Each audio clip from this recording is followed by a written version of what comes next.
The print, 3rd of April 2023, India is at the forefront of the conflict between the US and China.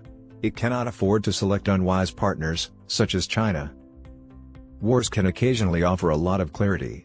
A year after the Russian invasion of Ukraine, it is more evident than ever how world politics will develop over the next decade or decades.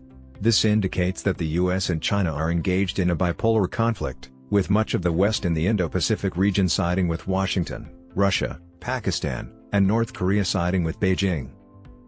The Russia-Ukraine conflict has now evolved into the battleground for this confrontation, and whatever side prevails, the outcome will further exacerbate the world war.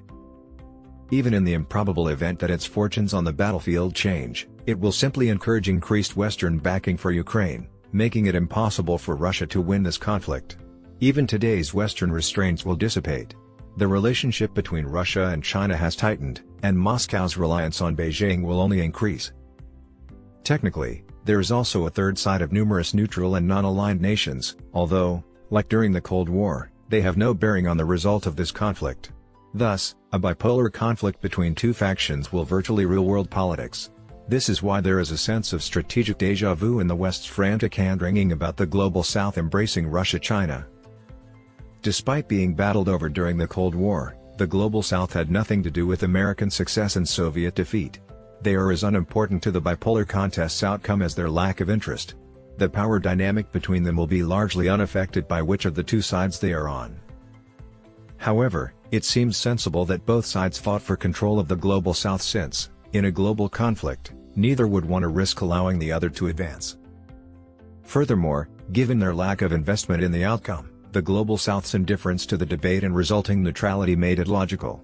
Additionally, the remaining impartial and provoking conflict between the two sides has benefited politics and the economy.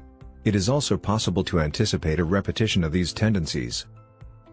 Brazil and South Africa are collaborating more frequently and openly with Russia and China, in addition to Russia being in China's corner out of need. There is little doubt that South Africa and Brazil will support China if a confrontation in Asia pits China against Taiwan, India, or Japan. And to make matters worse, India is currently BRICS's odd man out. Self-interest, Germany, and France. India's desire for a diverse group of diplomatic allies is understandable. Even within the Western coalition, some should be more important to India than others. However, many are questions regarding their ability and inclination to confront China, Europe, notably France and Germany.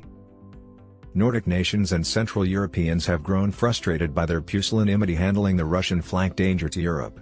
Former German Chancellor Angela Merkel pursued a policy of cozying up to Putin to the detriment of the interests of the smaller European nations, such as by supporting the Nord Stream 2 gas pipeline with Russia that bypassed Ukraine and increased the likelihood of a Russian invasion. France has not improved. French President Emmanuel Macron could not appease Putin despite his best efforts as he gathered his forces near the Ukrainian border.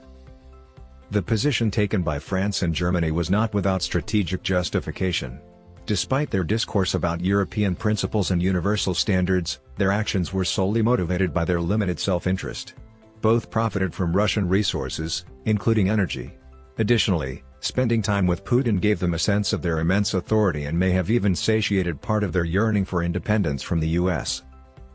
Many Central European nations stand between France, Germany, and Russia. Distance matters because it heightens other national desires while lowering the threat perception. More crucially, unlike during the Cold War, when Russian tanks ringed Berlin, and the Russian military was stationed in Central Europe, Russia was not a direct threat to them. Currently, China is considerably more away from Europe, and there is only an intellectual and, to a lesser extent, a moral sense of threat. France has territory in the Indian Ocean, but given their dispersed location deep within the Pacific and the southern Indian Ocean, they are not close to China. Central European nations, particularly Germany, have placed economic bets on China that are difficult to reverse because China is considerably more dependent on them than Russia. S. Jaishankar, the Minister of External Affairs for India, is correct that the globe does not share Europe's problems, but by the same token, neither does Asia.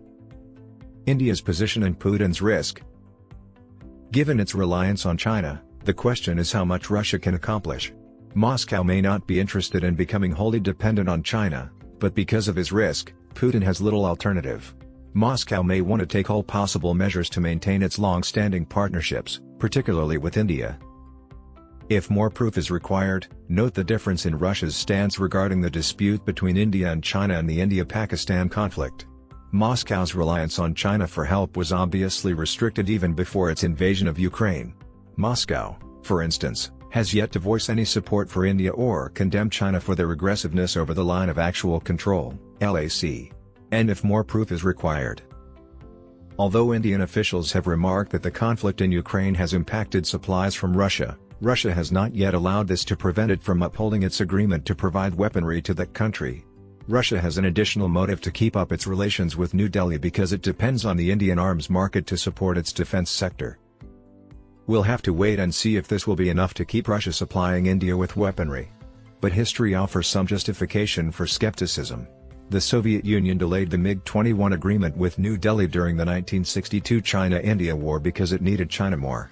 China is even more important today. Chinese analysts have previously advocated exerting pressure on Moscow to support Beijing in the dispute with India. If it hasn't already, Beijing may very well consider this suggestion. Despite all the talk of multi-alignment, strategic autonomy, and non-alignment, India has positioned itself vulnerable due to its extreme reliance on Russian weapons. This has to rank among India's worst strategic blunders, and that is saying a lot. This highlights a significant distinction in India's standing in this international competition. India can no longer afford to take a backseat to the fighting because it is already on the front lines.